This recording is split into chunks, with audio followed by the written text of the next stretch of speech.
Vamos lá, o que são esses setores censitários? De acordo com o IBGE, aqui eu pego o último documento que eles trazem, né, que é do Dicionário de Variáveis, tá? Lá de 2010. Um setor censitário ele pode ser definido como a menor unidade territorial formada por área contínua, integralmente contida em área urbana ou rural. Aqui, ele está falando que era área urbana ou rural aí em 2010, só que agora é área urbana de alta densidade, baixa densidade, núcleos, massa d'água, enfim, tem outras categorias. Com dimensão adequada à operação de pesquisas, olha só que interessante, e cujo conjunto esgota a totalidade do território nacional. Os caras construíram setores censitários para o território inteiro, né? O que permite assegurar a plena cobertura do país. Um setor censitário serve como área delimitada para o recenseador aplicar a entrevista e o questionário do censo demográfico, como também serve como base geoespacial para a representação de dados oficiais divulgados pelo IBGE e base para cruzamento de dados oriundos de outras fontes. Exemplo, para que a gente consiga elaborar índices de segregação social, mapas de fragilidade socioambiental, uso e cobertura da terra. Um setor censitário, ele é composto, em média, por 200 domicílios agregados. É isso que vai definir um setor censitário. Então, tipo, a quantidade de mais ou menos 200 estabelecimentos, 200 domicílios agregados, vai definir ali o recorte, o desenho de um setor censitário.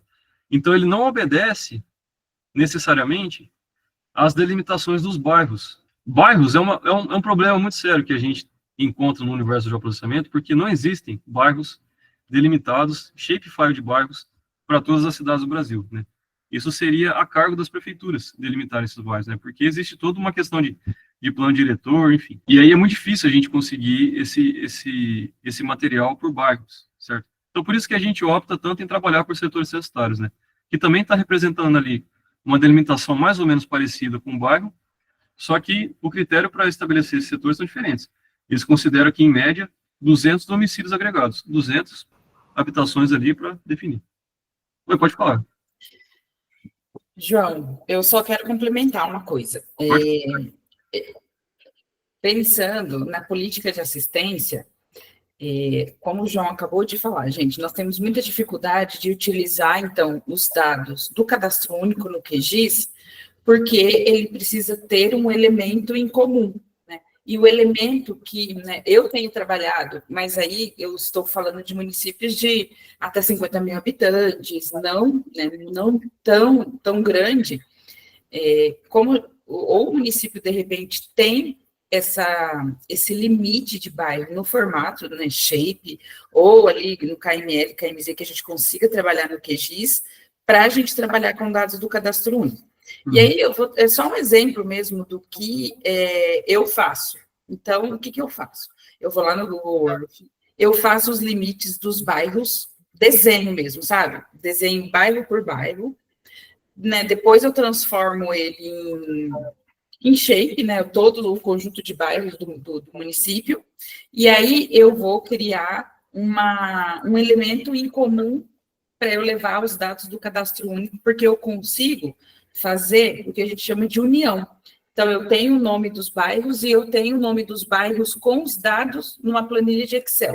Então, eu vou unir, né? Que o João, amanhã, ele até vai mostrar como faz a união.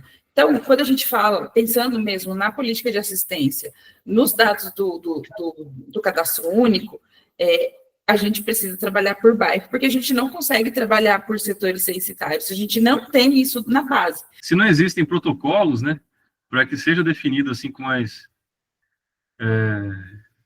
para que seja de fato, né, organizado todos esses dados, né, para que as bases se misturem, para que as bases sejam relacionadas, né, aí o trabalho fica para a gente mesmo. Mas é isso mesmo. E aí, para fim de curiosidade, eu trago aqui essas relações, né, até da própria transformação do território. No Censo Demográfico de 2000, contabilizou aí 215 mil setores censitários para o Brasil inteiro. 215 mil.